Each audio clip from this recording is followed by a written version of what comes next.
No, he's on Thank vacation. you. Oh, he's on vacation. Okay. Yep. That's not an excuse, you know.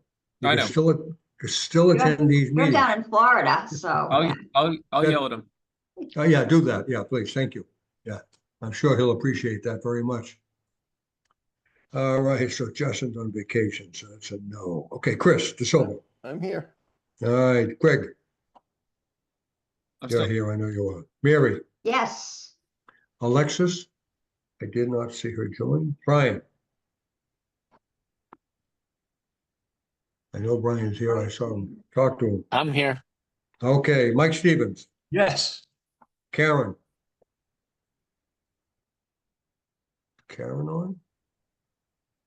Yes, I'm here. I see you. Jennifer,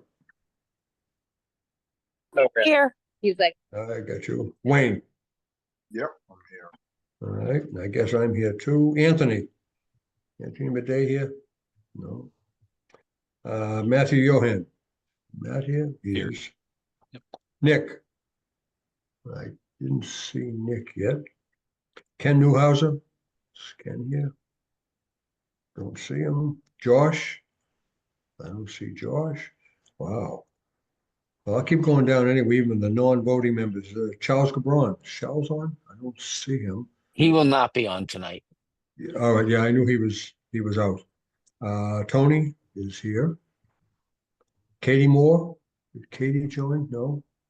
And Nathaniel Dwyer. Nope. All right, anyway, well, we have enough for a quorum, so moving along. Let me read, excuse me, let me read the governor's notes here. Pursuant to Chapter 2 of the Acts of 2023, signed into law by Governor Healy on March 29th, 2023, several pandemic-related relief provisions, suspending certain provisions of the Open Meeting Law GLC 30A Section 20 were further extended until March 31st of 2025. All members of the public are invited to join the meeting virtually, either by computer or phone. If joining virtually, video and audio will be turned off for public participants unless otherwise stipulated by the chair. There will be time for questions for the public at the end of the formal meeting. If a member of the public wishes to speak, please raise your hand on your computer, and then when called upon, please state your name for the meeting minutes. That is it. I'll stick with it for a minute, Phil. First item on the agenda, without my looking at it, is approval of approval of the prior meeting minutes. And everybody has seen the copy at least once, if not twice, of the meeting minutes from Monday, September 30th. Has everybody had time to review them? Are there any questions or burning items that were inaccurate, misrepresented, or anything like that?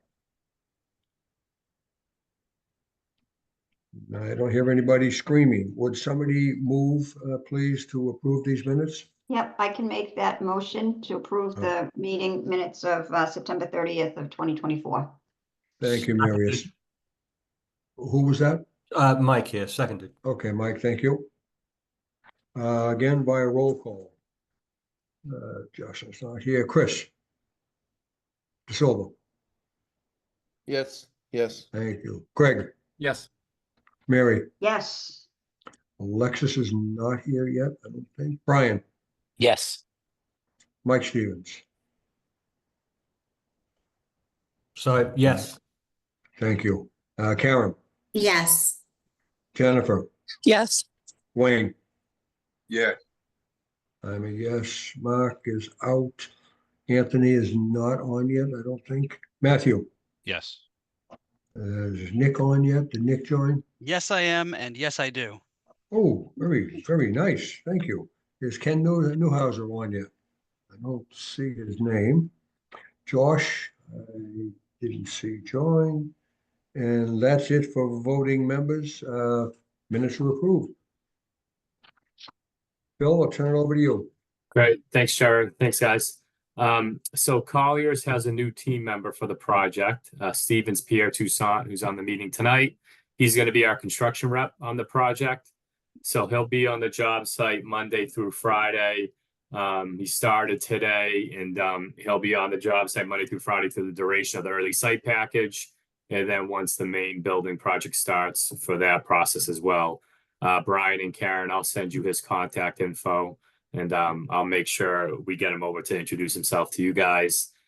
He's coming to the team with a civil engineering degree and then with some design experience in civil engineering and then some construction management experience with some subcontractors that work on projects like this. So we're lucky to have him and welcome aboard, Stevens. And so that's Stevens. Thank you. Okay. So that's that. And then, all right, so I'll jump into schedule update now. So no changes or I should say only one change since we last met with you guys. So when we last met with you guys 4 weeks ago, we were still working through the planning board site plan approval process. So luckily enough, we were able to get through that and got the planning board's approval. We got that on October 8th. The plan for tonight's meeting to seek your approval to submit our 90% CD submission to MSBA and submit that submission tomorrow. Contractor pre-qual got underway since we last met with you guys. So the RFQ for the filed subcontractors and for the general contractors have been sent out. We're still actually getting requests for them, but we'll give you an update on where that stands later on in the presentation. But that process is slated to go through the month of November. And then still anticipating being bid ready and have the bid docs out for bidding early December 4th, and showing the filed sub-bidding process happening on January 15th, and then GC bidding happening on January 29th. And then for kind of a zoomed in picture of the 90% CD module we're currently in. So we got the unreconciled estimates a few weeks ago. We had the estimate reconciliation meeting on the 21st, and we put all those numbers together. And we sent you guys the estimate analysis last Thursday. I know Chris has sent you the content of the 90% CD submission in prep for today's meeting. So ultimately, kind of step you through the content of that 90% CD submission and seek your approval tonight. Submit to MSBA tomorrow, the 29th. MSBA takes 3 weeks to review the submission, just like they did with the 60% CD submission and the DD submission before that. And then after 3 weeks, they'll send us a design review list of items they want us to respond to. And we'll have a couple weeks to respond to that. And then again, go live with the bid set on December 4th. Any questions on schedule update? Okay. So budget update, since we last met, we got 5 invoices that have been plugged into the budget block control log. So we got Collier's September invoice in the amount of $45,436.30. Green International Affiliates, they were the peer review engineer for the planning board process, as well as the Concom process. They're billed for $1,540.85. Mount Vernon Group's October invoice in the amount of $334,500. Invoice from Mount Vernon Group's geotech engineer for monitoring some of the ledge blasting and attending the kickoff meeting in the amount of $889.35. And then Beacon Integrated Solutions, solar consulting services from the town. It's a town vendor. And so that's in the amount of $560. So those 5 invoices total $382,926.50. And where they kind of are located in the total project budget. So you got Collier's invoice within the OPM budget line item. So that paid amount going up to that $355K. You have the peer review engineers invoice located in this permitting budget line item. So that paid amount going up to the $19K. Mount Vernon Group's invoice, bringing the paid amount to that $3.3 million amount.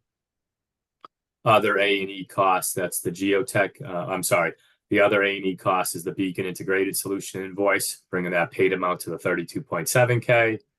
And then the geotech invoice, bringing that paid amount to the $189.4K. And no changes with these remaining budget line items, with the total budget number being still that 83.6. Nick, you got your hand raised? Yeah, I got a silly form question here. Is there, like, when we do like requisitions and stuff for regular construction billing, we have like a percent complete. Is there anything like that that could show up on these, or is that not necessary for this sort of higher level? Just trying that No, we know how we're progressing. oh God, yeah, we can easily do that. The only issue is we've been chasing down the schedule of values from Oh the yeah, GC on there. right, So right.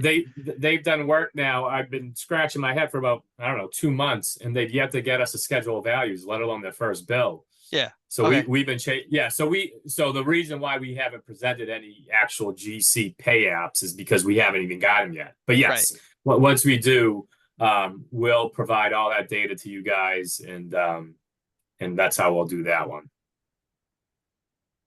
Any other questions on the budget update? Okay. Next agenda item, so update on early site package. So since we last met, ledge blasting has started. That's going well. Karen and the school people are amazing, and they're being very easy to work with. And the contractors are being safe as promised. The image on the right is kind of showing the tire mats that get laid over the ledge blasting spots before they go kaboom. This is a finished image of the construction vehicular alternative access into the site, so we're not messing with the parking lot over next to Crow Park. And then just some more pics of where some ledge blasting is occurring and kind of stripping or grading, if you will, of the site. Any questions on early site package updates? So as it stands, things are moving along fine. Contractor feels like they're on schedule. The schedule is there slated to be done kind of final completion at the end of January. So kind of upcoming tasks are continuing on with the ledge blasting. That'll probably go for another 2 weeks or so. And they want to get going with well drilling in the next couple of weeks as well. So those are kind of the big milestones. And then kind of the grading will just kind of be continuous throughout the whole process. Just a comment, Phil, I had the opportunity a couple of weeks ago to walk around the elementary school and to do the path, and that it is pretty cool. If anybody hasn't done it, other than Jerry, who's already down in Florida, but it's you can work your way all the way around, and it's a pretty cool thing to see. It is, yeah. Hey, Mary, next time you do it, just FaceTime me and walk around, and you can give me a guided tour, and you can editorialize the walking. Yeah, thank you. Maybe.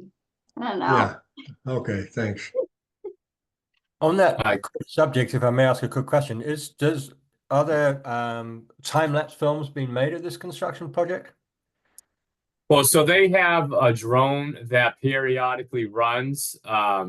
So I had sent a link to actually the drone, the website that has that drone image. So, and I'll confirm this with a GC, but I'm pretty sure as they take those drone images, that website just continuously gets updated. So what I'll do is I'll resend that web link that is of this drone. But I mean, ultimately, what I previously sent you, because that was after all the tree clearing was done, it's probably going to more or less look the same. You're just going to see maybe some ripped up rocks on top of the ground. But I'll resend that out to you guys so you can see it. Because yes, the GC's been doing flying a drone over the site. And I apologize, I spoke without raising my hand. No, it's okay. I'm gonna do the same Karen. thing. It'd be awesome if that kept going later. That's all. I was gonna add a little appendage to that. The next contractor, if we lose a site guy, next guy to do it. Yeah, it's not uncommon. I anticipate whoever gets this main build, that GC will be doing the same thing. Yeah. Karen? I'm a rule follower, so I did raise my hand. I just wanted to say, if anybody does want to come and walk the perimeter of the school to see, could you please check in the office if it's during school hours, because we will get frantic calls from classrooms of strange people walking around the building. So just check in the office and then you're welcome. It's very cool. You're also welcome to come and experience a blast with us. As for experiencing blasts, my house is a quarter mile away, and I was home last Wednesday, and it actually surprised me how much I could feel it on the second floor. Really? Yeah, so you're living it with us. Yeah. I mean, honestly, it's been pretty easy. The kids are great about it. They don't skip a beat anymore. That it's been fine. It's way less exciting after you know what it is and how it goes. But you Right, see, like, for sure. oh, it's just a little hump in the ground. Okay, I get it. And then they're probably not interested anymore. Right. Yeah. Awesome. So that's early site package update. Next agenda item is the pre-qual update. So like I said, we distributed the RFQ for general contractors and for filed subcontractors about a week or two ago. And currently for contractors that have the RFQ, we have a total of 9 general contractors that have it and a total of 150 filed subcontractors. And the breakdown of the filed subs are these bulleted items here. So 11 masonry contractors, 11 mist metals, 7 waterproofing, dampproofing, and caulking contractors, and so on and so on. So 150 filed subs, 9 GCs. It's a great quantity. It's what we would typically get out for a project like this. And I bet close to 98% of these people that have the RFQ are probably going to submit. That doesn't mean we're going to get this quantity of bids, but this is step one of kind of the bidding process of a public project of this size. Go ahead, Mary. No, I guess I was surprised. I guess I thought that this was going to happen as part of the, the final, but these guys get these ahead of time, even though we're only at 90%. So they don't know. So the RFQ is not distributing drawings and specs. So we're currently in design. So what they get is a package that says, because this is a state-funded project of a certain size, we're required to pre-qual general contractors and required to pre-qual certain filed subcontractors. And so these trades you see here, GC and all these other trades, are the trades that, based off of the dollar amount of this project, we're literally required to do it per law. They don't get the plans and specs. What they get is an RFQ that says, we need these different things from you for us to review and score and deem you qualified to bid on this project or not. Okay, all right, thank you. Yeah. Any other questions on the pre-qual process? So the way it works is we'll get this process done leading into when we go live for the bidding process, so that these GCs and these filed subcontractors will know if they're able to bid on the project or not. So that's the pre-qual update. So now the agenda item to review and vote on the MSBA 90% CD submission. Chris, why don't you kick us off, and then I'll get in kind of to the estimate stuff after you. Sure. So in submitting the 90% construction documents, as I've mentioned before, MSBA's got quite the 90% CD checklist. On the left is the module listing that goes through, and they're pretty specific about the items they want to see in the checklist. So these are no different than the 60%. Basically, what MSBA is looking for is any updates that have happened. Our experiences, at least with MVG, we like to continue what we've done through the design development phase, the decisions that have been made. So all these items, whether it be 6C 2.1, which be MSBA, OPM, and various consultant reviews, the commissioning consultant reviews, we include that. Schedules updated cost estimates. But from the design standpoint, when you get down to the general requirements, it lists everything that the design team puts together. So we update the work plan with all the different meetings that have been scheduled and taken place, and plans that will continue through the 100% bid docs and then thereon. Updated and expanded basis of design narrative. So once we've established the design process, it's really just identifying some of the minor updates that may have kind of been implemented since the 60% through security meetings and things of that nature. So this basically lists all of the narratives that we are required to update: lead documents, structural calculations, mechanical and electrical calculations, and life cycle costs, facility and maintenance requirements. We've met with not only Tony, but also the district's technology director to talk about some of the different requirements in maintaining your systems from a technology and a building standpoint. The space summary, very, very important. Once we have an established space summary, MSBA wants to see that we're maintaining those spaces, They want to know if we've made any changes and variations. They want to know if there's been any updates to the DESI approvals. We haven't made any. Once we've had that established and it was approved early on, we maintain that throughout. It makes the process go easy. It also makes sure that the district is getting everything maintained in spaces and sizes that was initially approved and gone through. We've gone through all our project approvals. As Phil mentioned, we received our conservation and planning board site plan approval earlier this month. So those are all good. Those are all behind us. The last pieces are just continuing confirmation with local utility companies. We have the updated cost estimates. And then the last piece is the construction documents and project manual. One of the things that MSBA wants to see, they've requested it from the beginning, is also the early site package drawings. So we're coupling all of these things. The drawings and project manual are updated to the Google website last week when I sent out the notification. Since then, we've been finalizing all the narratives and getting those updated. Those have been posted. We're going to take all this information, create a link, and then send it off to MSBA once we finish everything up tomorrow.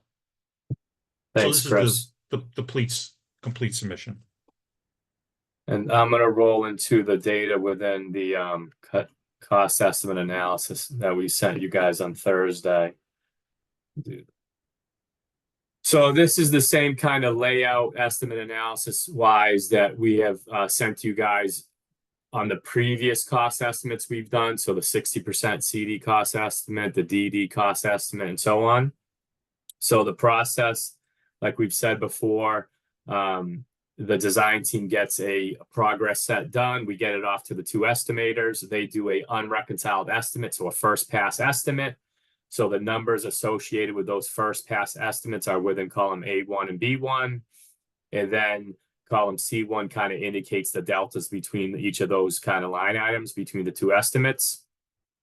And then we have a reconciliation meeting. Both estimators, design team, OPM, engineers, etc., attend the reconciliation meeting and go scope by scope between the building and site work to understand what the deltas are between linear footage, square footage, quantities, whatever it might be, to make sure the reconciled estimates that we get between the two estimators are based off of the same quantities and the same scope.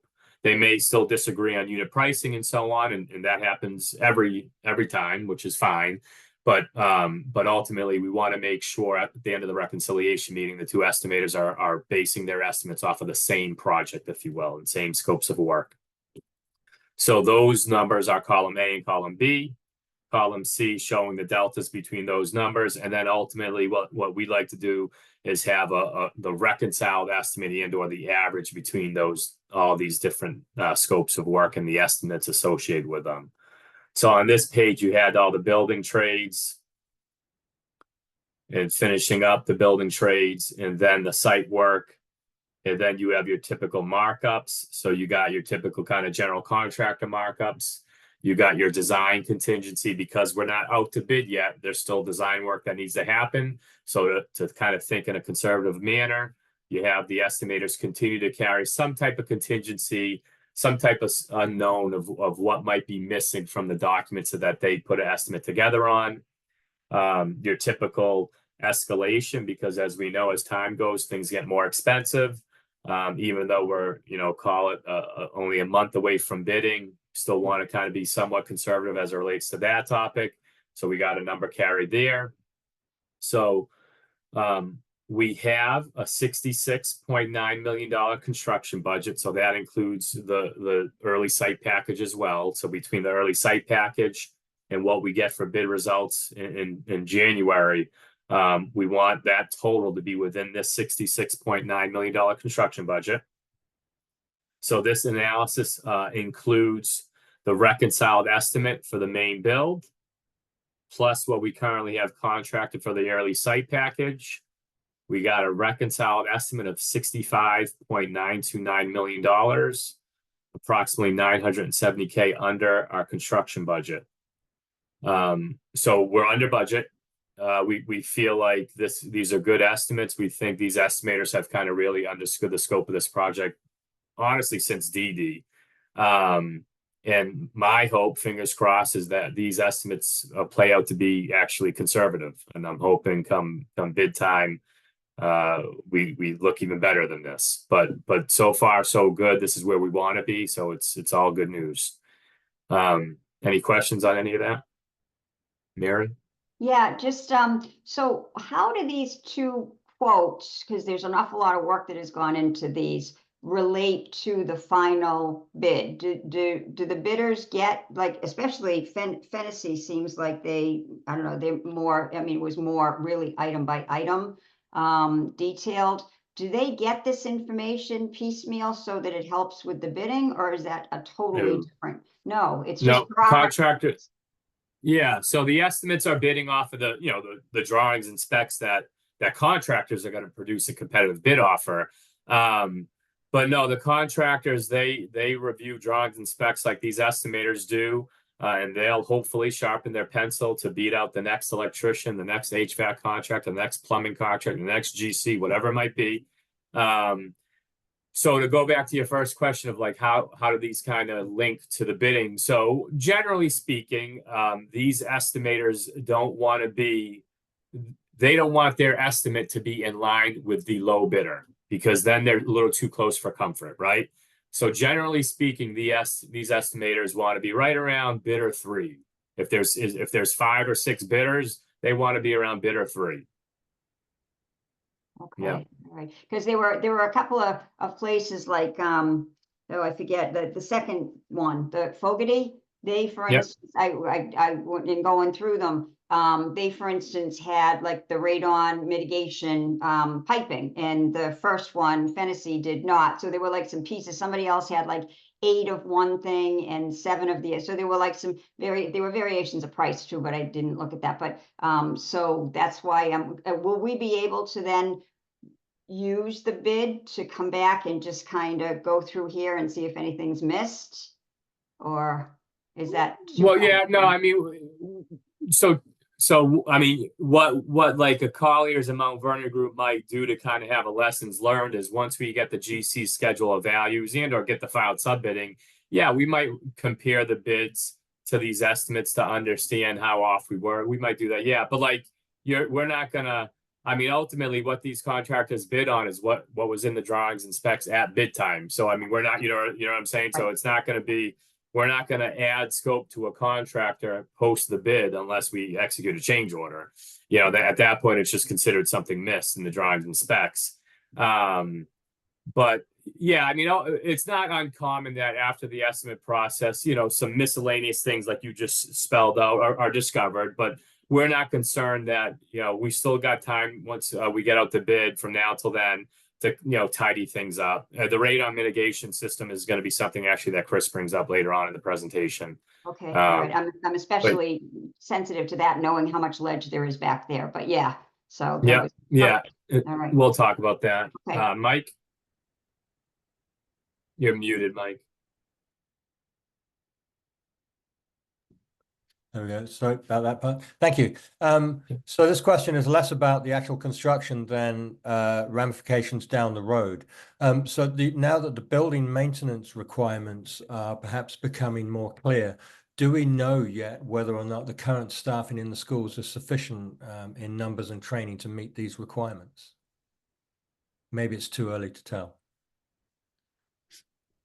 Yeah, how do I want to answer that question? So I would say, and I think actually this has happened between myself, Josh Morse, and Brian. We've had an email exchange on kind of what we would expect to see custodian staff wise for a brand new elementary school of this size.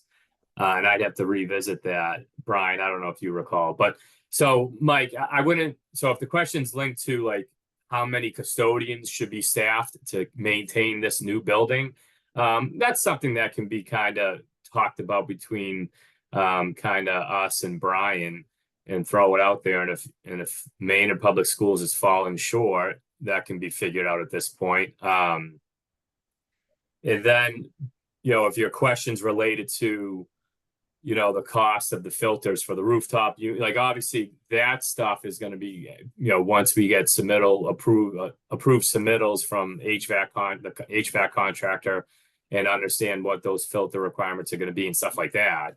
More specifics like that is probably more down the road, but that's how I would answer that question. Okay, thank you. Yep. So, hey, Phil, Yeah. I got something to add to that. Mike, just for some clarification, we do have a working group. As you know, we have several working groups: building and site, sustainability, HVAC, security and safety, and an operations and maintenance working group. Now, that working group met twice already. We've not met for the last probably 6, 7 weeks, maybe 8 weeks, but there just hasn't been enough impetus to move that along too rapidly.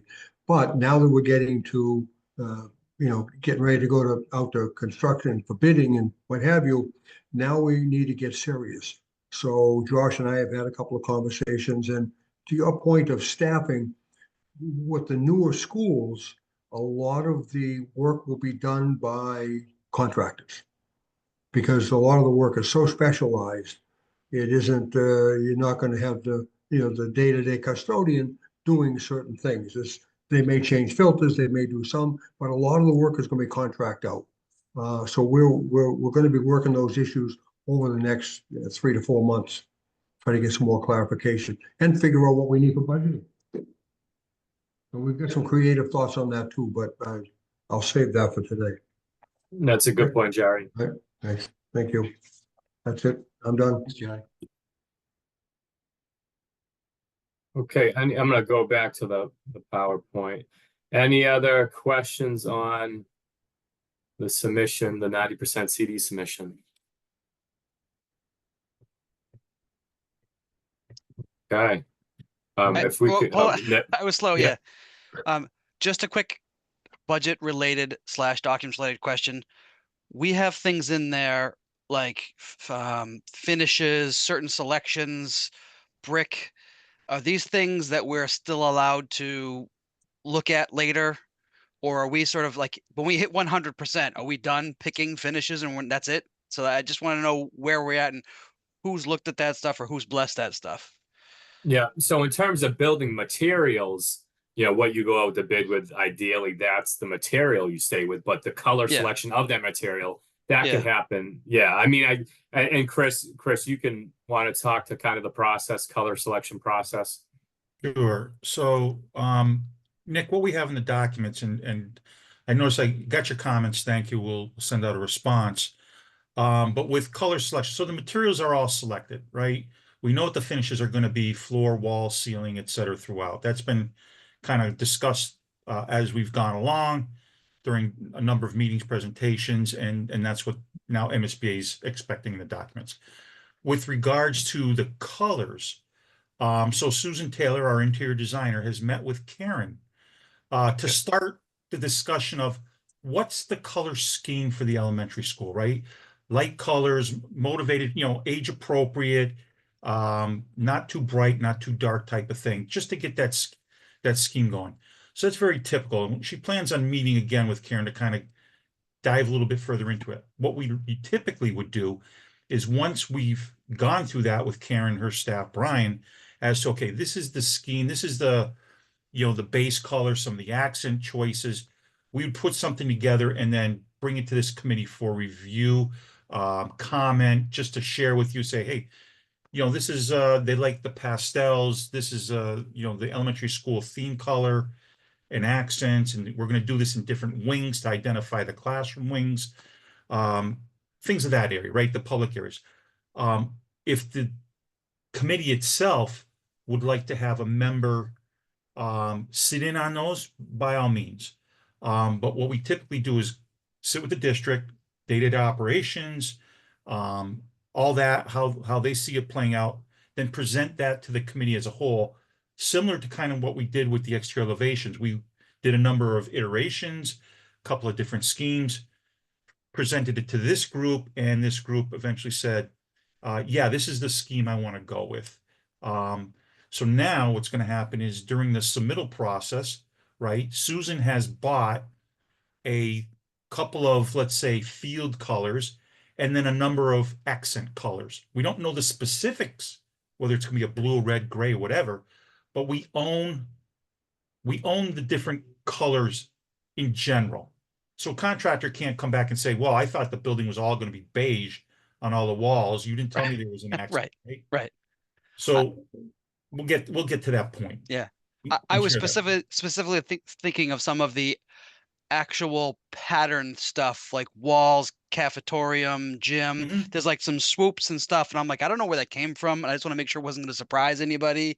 So it sounds like that's already happening. And that's great. That's what I was looking for.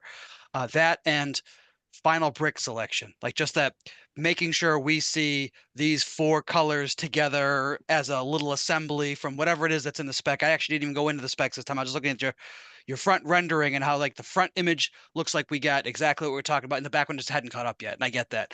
But just seeing those bricks for real, I think that's important, more important than seeing them on a plan and a website. Well, Clock, it's brick, also funny you walls, say colors. that, Nick, Okay, because with the exterior colors, yeah. the rendering has the same color on all sides. What you're seeing is based on the sun, right? The brightness of the day, north, south. So they're going to show slightly different, but it is the same color. And we can and will, once we get a little further along, we'll put together a sample palette, and then the contractor's required to do that when they submit the final during submission. If we specified a certain brick type with a certain shade of a certain color, they're required to provide samples of all that. And then we'll share that with you as well.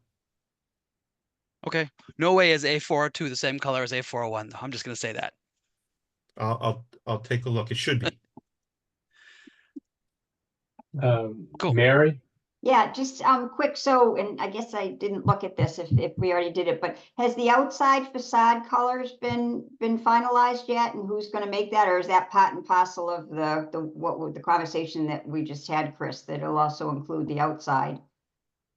It has been, so we present them to the working group. They Okay. chose a couple of things. We presented to the overall committee. They voted on a particular choice. I've got a slide that shows the front with those colors that we'll share tonight. Oh, great. Okay, perfect. Thank you. Because we wanted to, in school committee the other night, we were talking about putting together a banner that we can hang from the Crow Park to show, that this is what the building's going to look like. So, so yeah. Yeah. So Thank don't, before you spend the money to print that, Mary. So once we get a GC on board, part of the MSBA requirements is a nice big old 4x6, 4x8 project sign that will have the rendering. And it'll have, partially funded by MSBA. They got to get their plug, so on and so on. Anyways, that can kind of serve, so we can have that mounted out front at the entry point to the property. So that can kind of serve the purpose of what you're talking about. Perfect. Great. Thank you. Yeah. I guess I should ask one more question. I'm sorry. I'm going back to I think was the biggest clouded area I put in my notes. Seeing the decisions we made to take the trucks away from coming through the parking lot, I assume there's still going to be some sort of traffic through the parking lot.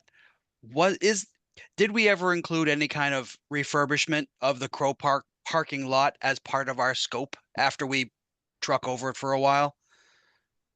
I couldn't remember, and I didn't see anything in the civil drawing. That's why I was like, ooh, I don't remember if that was a thing we could not do or what. Well, so the plan is to not truck through that Crow parking lot any more than we did for those 2 weeks or 3 weeks. Okay. Yeah. One, two, I don't think we do. Chris, jump in if I got that wrong. No, you're right. But that's easily a scope of work, right? Like as we get, whatever, 2/3, 3/4 through construction, if we're all feeling good about where contingency stands and we feel like it would be appropriate to do, improve on the Crowfield parking lot, that's easily done. Yeah. Okay. I think it would be a terrible shame to get to the end of this and have that there and everything else behind it, the pretty stuff. That's all. It's a fair point. Yep. Okay, good. You can skip answering that one, Chris. Thank you.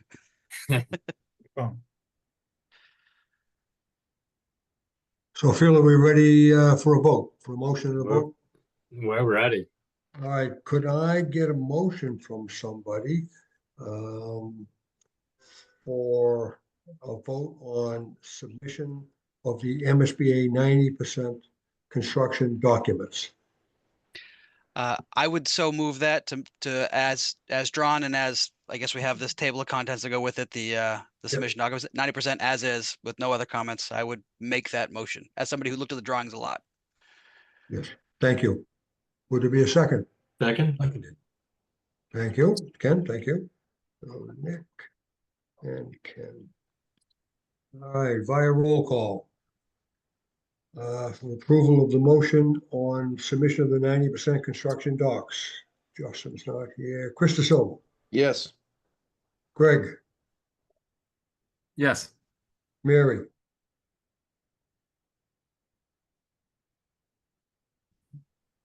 Oop, Where'd did we Mary lose go? her? Muted, Good. Mary. Sorry, There we go. yes. okay. I never thought you were ever Sorry. muted, Mary. That's Alexis, tough. Alexis, I'm gonna abstain since I didn't hear the entire presentation. okay, that's fine. Brian, Yes. thank you. Mike Yes. Stevens, Karen, Yes. Jennifer, Yes. thank you. Wayne, Yes. I'm a yes. Mark Anderson's out. Anthony, did Anthony join? I didn't see him in. Matthew, Yes. thank you. Nick, Yes, I hope so. right? Ken, Yes.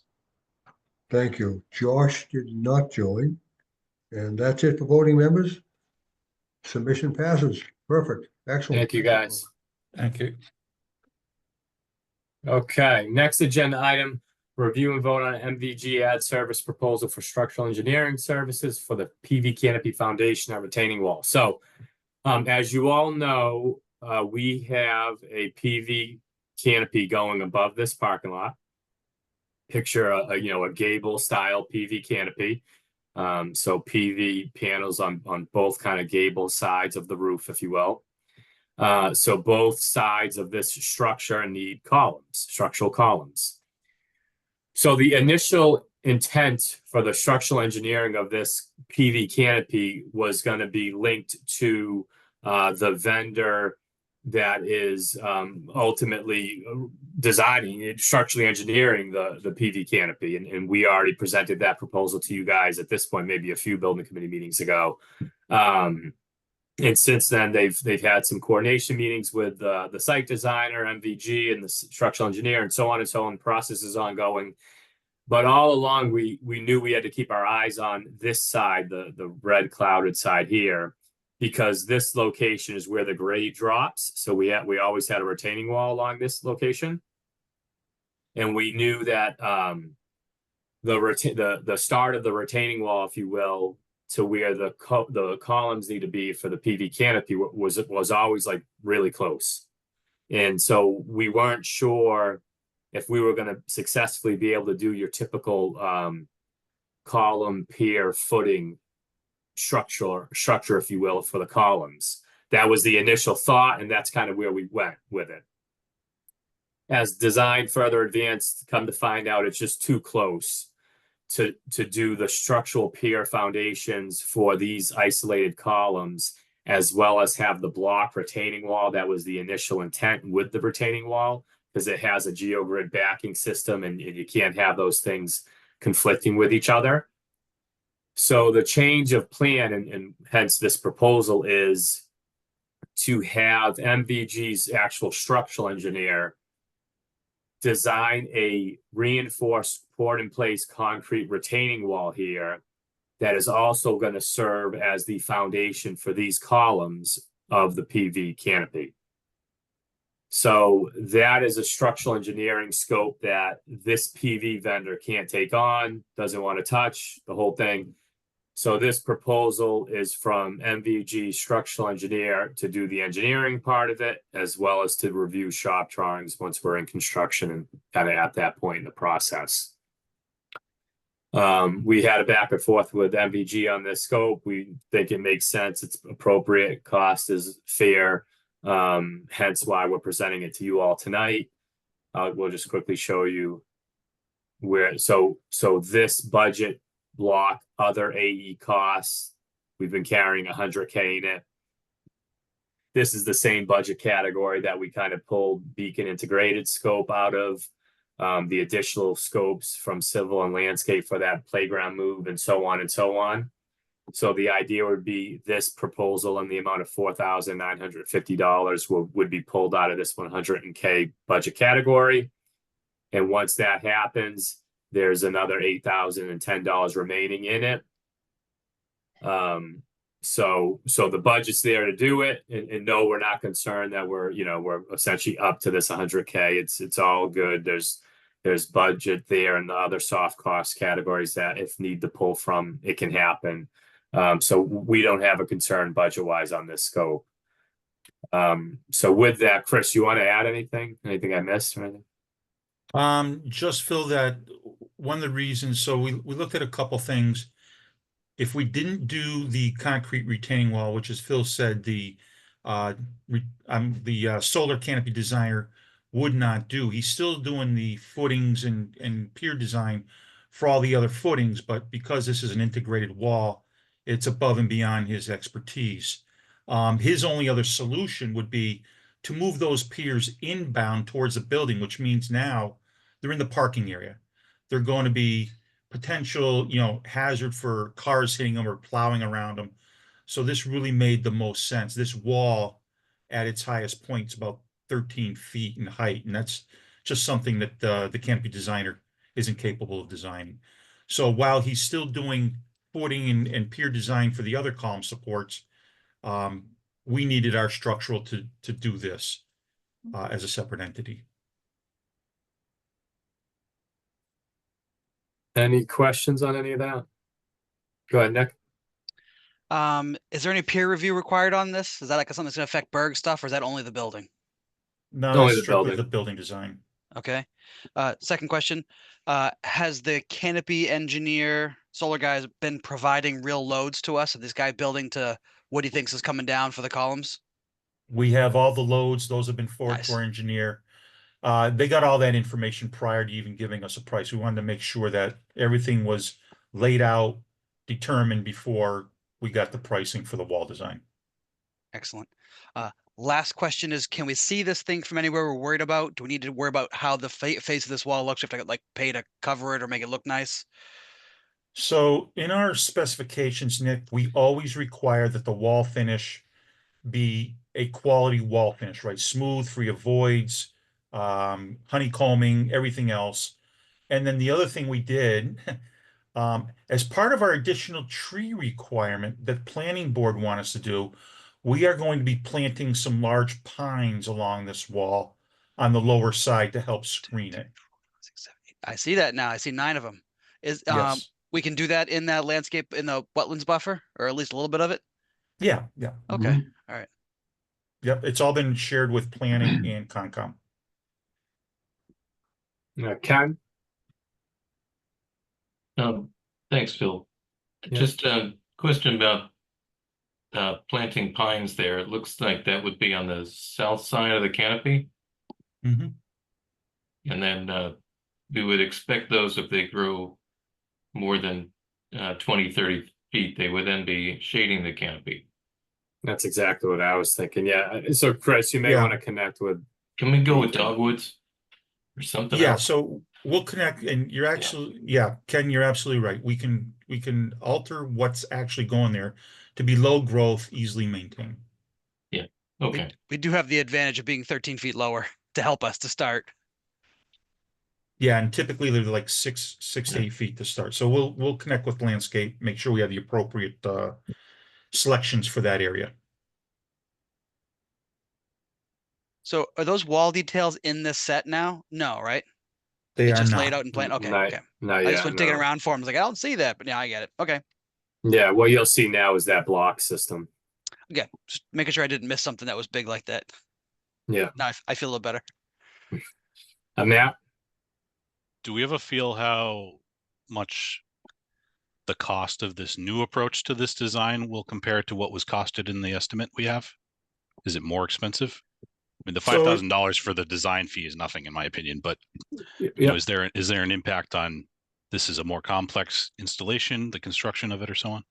Yeah, I'll jump in, Chris. So we had that conversation with the estimators at the reconciliation meeting, and we feel solid that the monies covered in the design contingency will capture that delta between the block system and this system, as well as any other items that design contingency needs to hit up. So no, we feel comfortable the estimated number covers this change. Okay, thanks. Yeah.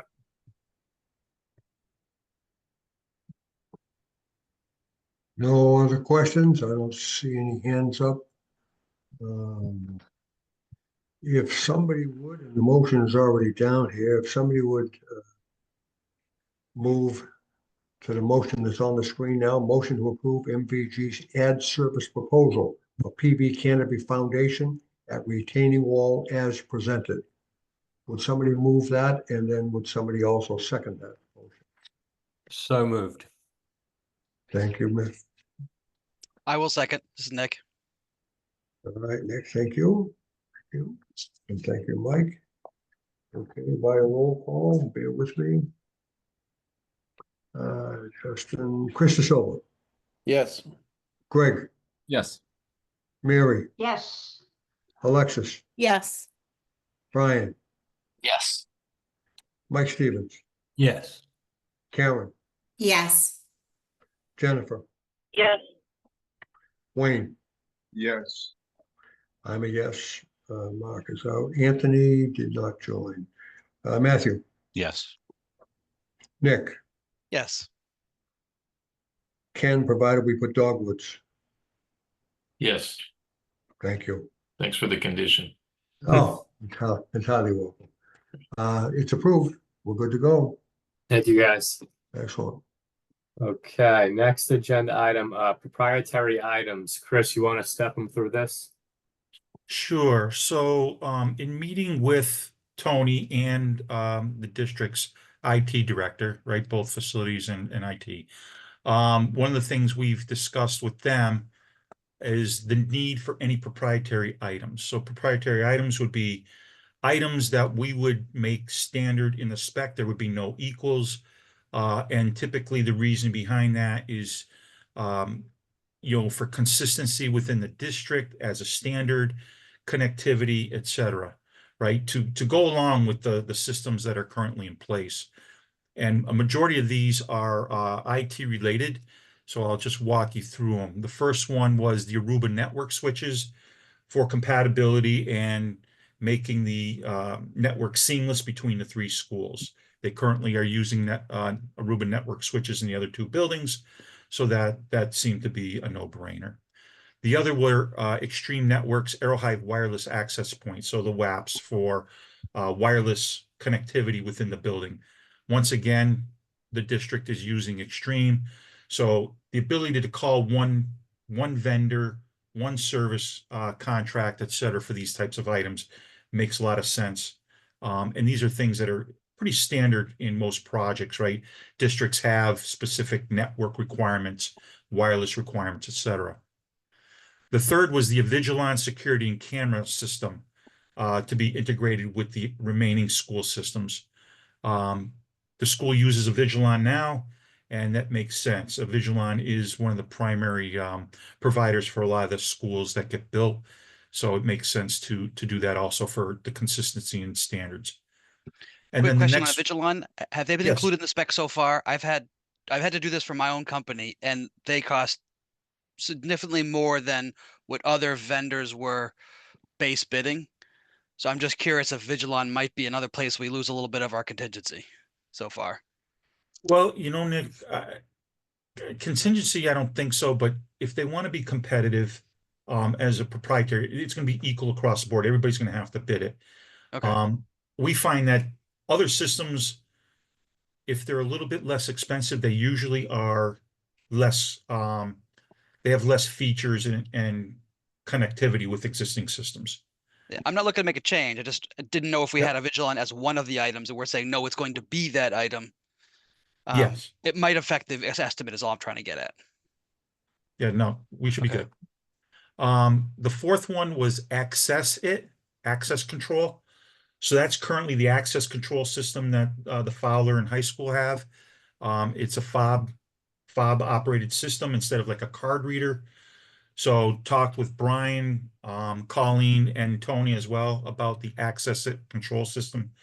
So that'll be incorporated into this school as well. So if you've got a fob, you get into any door into any of the schools. If you're the principal, Tony, or any of the other staff members that might go from school to school. The next one we talked with Tony about was Honeywell for fire alarm. Again, compatibility and district standard. So that's something that we felt was a good proprietary item. MSBA as well as the state, they want you to kind of minimize this, make sure that they are things that are specific to standards in the district due to connectivity, etc. The last one, automated building system, BMS software. So the building management system. We talked with Tony and Brian again today with our HVAC engineer, indicated that currently neither the Fowler, Green Meadow, or high school have the same systems. So what we did is talk with Tony further about what the expectations are. We got the information over our HVAC engineers. One has automated building systems. I think that's the high school, and Fowler has Honeywell. Is that correct, Tony? You're muted, Tony. You're muted. Chris, I did send you an email in regards to some of the equipment at the Fowler too. So there's a good portion of it that is BACnet, BACnet capable, similar to the high school's BACnet. Yeah, it's just not utilized at the moment, but it can be. So yes, to my knowledge, it is Honeywell equipment at the controls equipment at the Fowler.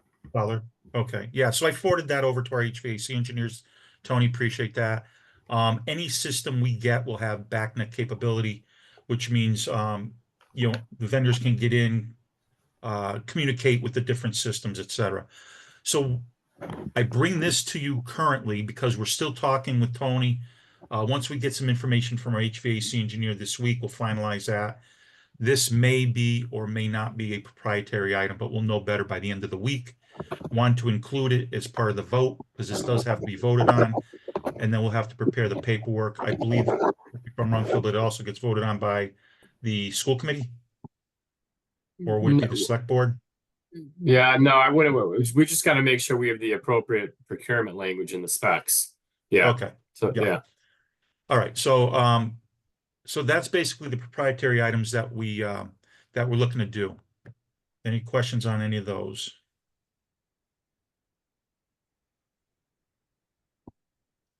So Phil, Chris, you guys are looking for a vote on this, right? For the committee to approve the list shown on the screen right now of proprietary item systems that need to be purchased and matched. Yeah, all right. They're proprietary because these systems already exist in the school district. We need to match so we have full integration. That's the basic proposal. Yes. If somebody could so move that. Nick, go ahead. Yeah, so a couple of the big ticket items, maybe they do or don't matter. Like an elevator, do we care if it's the same brand as other buildings? Maybe, maybe not. Like, I don't know if the school's thinking about that because maybe they're all different. So I don't actually know. Yeah, no, I wouldn't put that on the list. No. No elevator. Plumbing fixtures in general. Some people I know are very specific. Roofing material or brand, do we want it to be the same as something else? Yeah. And So generator. Nick, proprietary lists for public projects. It's a very you want to keep it slim. Okay. Because we don't need contractors protesting. We got to have a strong argument as to why these items need to be proprietary, and that's why you always keep the list small. Okay. Because these contractors that are chasing these jobs, they'll fight for anything to say they did it wrong. Understood. We should, you know what I mean? Okay. Yeah, you could tell I'm coming from a different market. No, yeah, all good, all good. Oh, so now did that conversation confuse everything and everybody now, or can I still get a motion to approve the list shown on the screen at this moment of the proprietary systems? I'll make that motion, understanding that these are the kind of things that we think are important, even though we have a sort of want to keep it list short, I would move to approve these as proprietary items for the school as listed. Seconded. Thank Who you. was that? Oh, Mike, thank you, Nick and Mike. Well, Nick and Mike, you guys are busy tonight. Gotta keep Boy, it moving this at 6. Man, I tell you, huh? Wow. Stay awake. All right, why a roll call? Bear with me. Okay, Krista Silva, Yes. thank you. Greg, Yep. Mary, Yes. Alexis, Yes. Brian, Yes. Mike, Stevens, Yes. Karen, Yes. Jennifer, Yes. Wayne. Yes. All right, I'm a yes. Mark's out, Anthony's not here. Matthew, Yes. Nick, Yes. Ken, Yes. perfect. That passes. All right, thank you, guys. All right, Okay, next agenda item, design update. Go ahead, Chris. Okay, so early site construction update. I think Phil did a good job earlier. Some pictures. Blasting is continuing over the next couple of weeks. They're going to be starting the drilling process for the wells soon, and grading is ongoing. Next step will be, crushing of some ledge, mixing it, and placing that in the place where the new building is going to go. With the 90% CD MSBA submission, you saw basically the contents based on a table of contents. We are also going through the commissioning review comments. We got review comments from Colliers and from both Nick and Matt, so we'll be responding to those, getting information out. The commissioning review comments will be part of the 90% review as well as others. So that's ongoing process. Radon review. So Mary, to your concern, during the boring and test pit phase early on, those samples were tested and checked for radon by our hazmat consultant, found no traces. So did not recommend any radon mitigation to be installed at this point. So we weren't proceeding with that, given the test results. Okay, Okay. It's such an easy, low cost thing to put drill some holes and have the, be ready in case it's needed, because we all know that a building has to be closed up for about a year before it really shows it. So, if you feel comfortable with it, I'm not, but that's just me. Second, Okay. Chris, let's get Mary the report from UEC. And if Amar doesn't have anything isolated on this topic, let's get it from him. I'm sure he can just piece it together. that would be Absolutely. great. And I think we should include in that correspondence we get to Mary the true cost to make this building of this size radon mitigation ready. I don't think it's as slim cost wise as people might think. Okay, all Yeah. right. Yeah, Agreed. would we need the PVC network underneath and then have flues up through? Is that how you would handle this? That's how we've done it for our big apartment buildings and stuff. Yeah, I think There's it's a couple of methods. yeah. I guess I'm most, even concerned about the part of the building that's going to be closest to the ledge, because there's not ledge in the whole area, but just, but if you can make me feel comfortable. It's second leading cause of cancer behind smoking. So to have these little kids in there just makes me worried. But anyway, if you can make me feel good about it, then I'll back off. Yeah. So Okay, just we'll get that. what we want to do is give you guys the info, and please, it's about making sure you guys can make educated decisions. So if we feel after seeing the info, we still think it's worth, say, making it an ad alternate come bid time, it can be an ad alternate scope. That's a pretty isolated scope, because if we all don't feel wonderful not having it at all in the bid docs, then it's probably not a good idea to not do it, right? So let's get the info from Chris, and we can kind of go from there on what we think. I appreciate it. Yeah. Will do.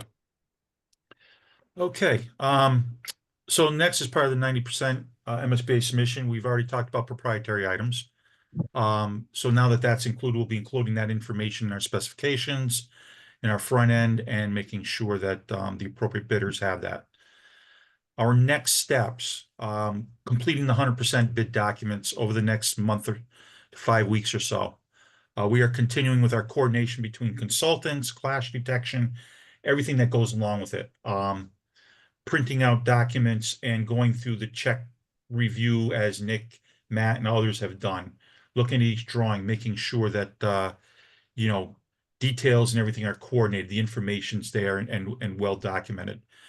We're also looking to implement any lessons learned. So I reach out to my fellow project managers in the office based on projects they're working on, as well as look back to my past projects to see, okay, what were some of the questions contractors had once they were on board or when they were bidding it? How can we make sure that information is included and we've covered it to the best of our ability? Because I'm sure Phil would kind of reaffirm this, but it always seems like every project has different questions based on the contractors. They look at things different ways. So we do our best to make sure we've got everything covered, cross-referenced, etc., so we can make any argument on behalf of the owner in the project.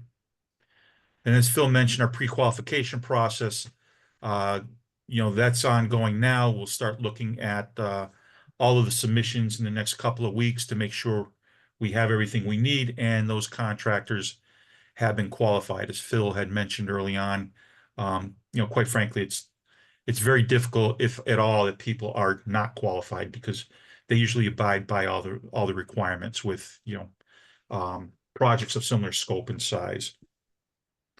Another one I don't have here, if I can, I mentioned we met with Karen to start talking about the color schemes. So as we get that a little bit further along, we'll put together something for this committee to review and comment on.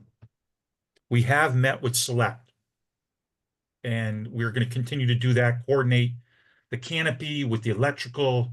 As a matter of fact, we're scheduling a meeting this week, so we'll keep everybody posted on.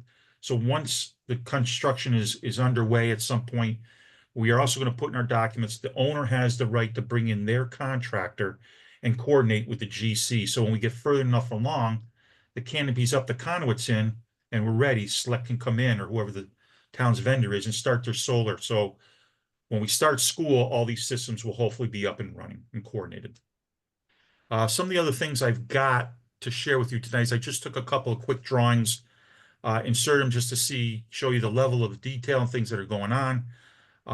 As we've gone, maybe some of you have or haven't looked at the 90% set. I know it's a busy time, but this is a typical reflected ceiling plan showing coordination of the ceiling systems, lighting, diffusers, sprinkler heads, etc., and how it gets laid out and the information that's provided. The next sheet, a typical sheet of sections that are going to show typical building section to a wall. And then we have enlarged areas where we would refer to other drawings for specific detail comments. But this is going to provide dimensions. It's going to provide information on brick types and certain things. Again, giving the builder all the information necessary to construct the building. Moving along, a lot of casework in this building. Every room has storage casework, shelving, lockable storage, sinks and counters, things of that nature. So we need to make sure we're very detailed in how we want that built and what we expect to be delivered. It's going to be quality. We don't want just Joe's pretty good cabinetry coming in.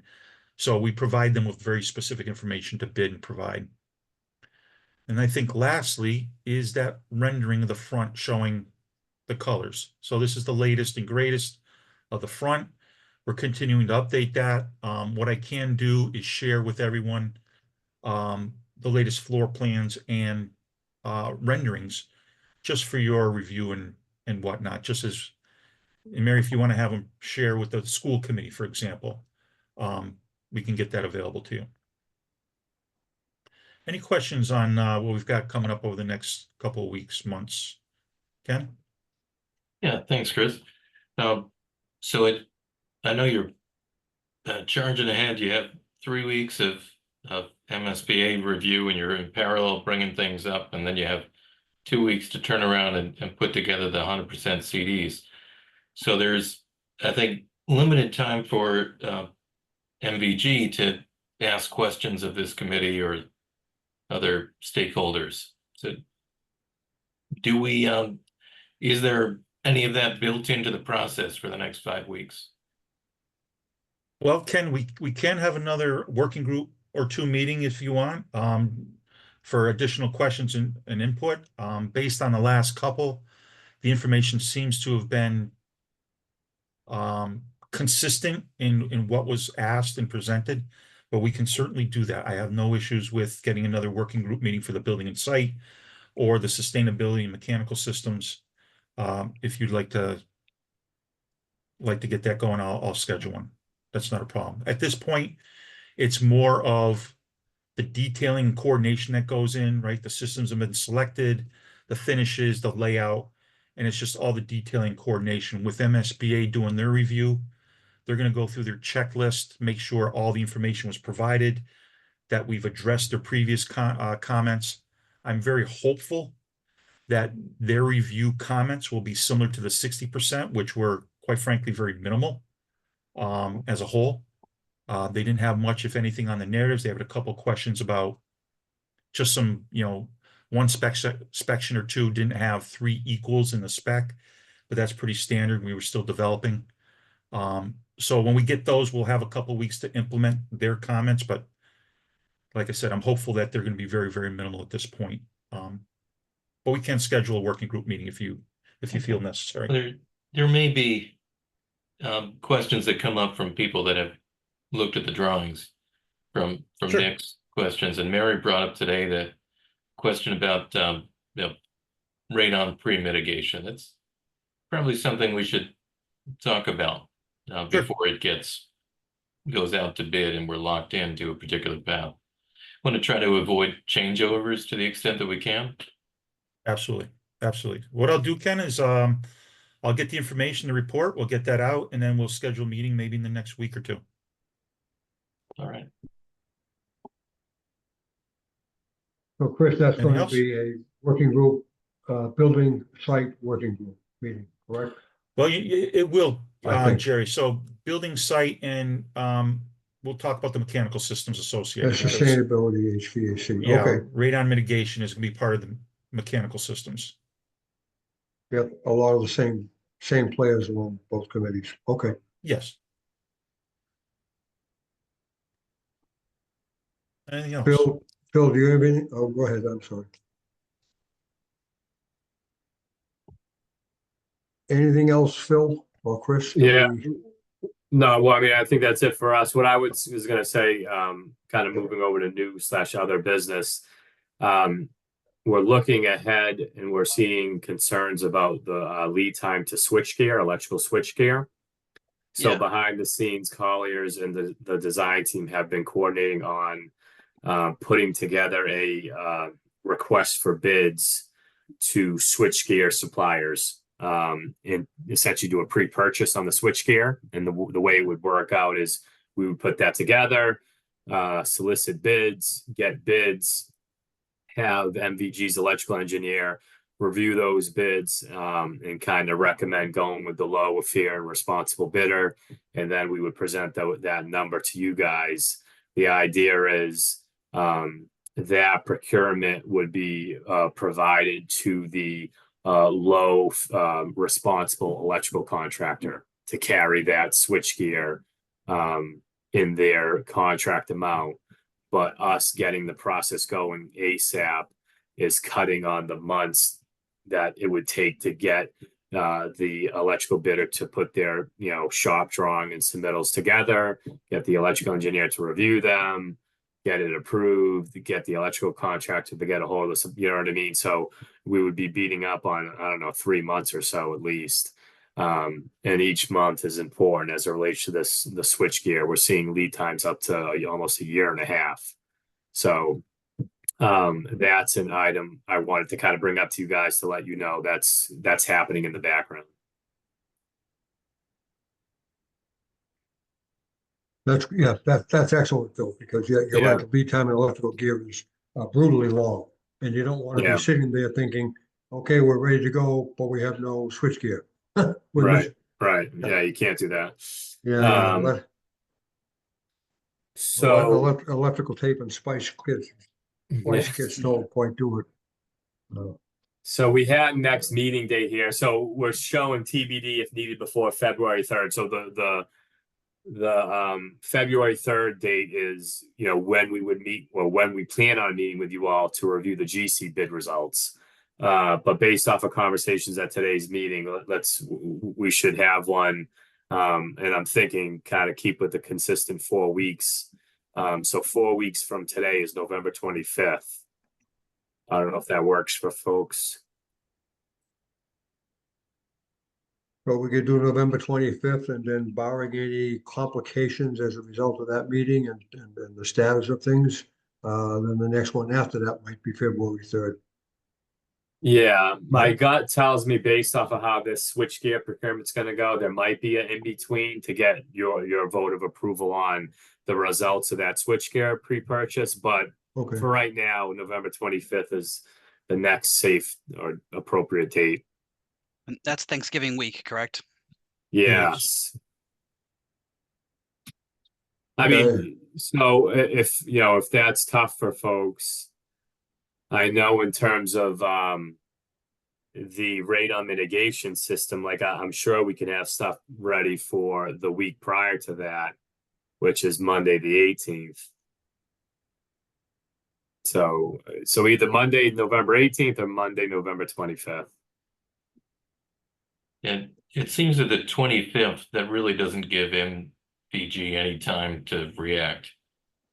Right, because they've got a holiday week, and then they're targeting submission on the 4th. Yeah. Point. So the 18th then? I don't want to ruin Chris's Thanksgiving. Not going to ruin mine, Ken, because we'll make work what we need to. All right. So the 18th work for you guys? It's up to you. I mean, if the stuff won't work, then there's no sense in it having a meeting. If you think you can have things ready for the 18th, then yeah, certainly let's do it then. Well, Chris, do you want to the biggest thing with this building committee meeting as it affects you, Chris, is this radon mitigation scope. So do you want to have it a couple weeks from today? I would need a couple of weeks, Phil. Just get the report pulled together, get costs pulled together, have all the information. So you don't want to do Monday, November 11th. You want to push it to no, the 11th would be too soon. Okay, so Monday, November 18th. The 18th would work. Okay. Thank you. And the concept would be a passive system where all it is the pipes. We're not putting any fans in, nothing on the roof, nothing that's integrated to anything else. That's sort of like the boilerplate I think we're starting from. Correct. Right. Okay.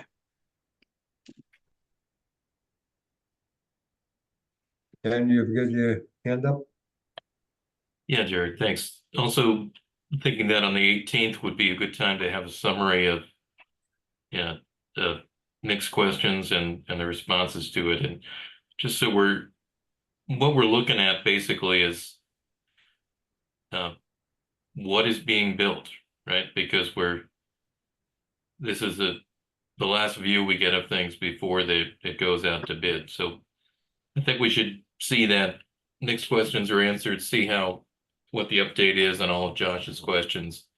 I think I had some dangling participles out there as well, so we could bring closure to all that and then go into the holidays knowing everything is all set and just look forward to breaking ground. Yeah. That sounds good to me. So next meeting, November 18th, Monday the 18th. Perfect. Phil or Chris, anything else from you folks? That was it. I have to get off that. Someone's coming up the.